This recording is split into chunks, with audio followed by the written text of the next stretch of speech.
তোমাদেরকে আমি গ্রামে কেন ডেকে এনেছি তোমরা কি জানো? না ভাইজান। বিয়ে।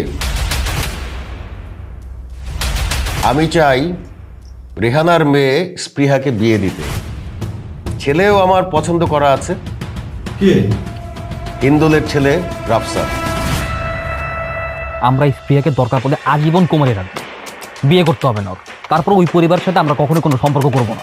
একদম চুপ। হ্যাঁ, আগামী 3 দিন পর আমার বিয়ে, আর কাল আমার এনগেজমেন্ট। সো তুমি আমাকে আর ডিস্টার্ব করো না, আমি তোমাকে পরে সবটা বুঝিয়ে বলবো, কেমন? এখন রাখছি। বিয়া হইতে হবে বিয়ার মতো, পাত্র দেখা দেখি হবে, গায়ে হলুদ হবে, আক্ত হবে, বিয়া হবে ধুমধাম কইরা।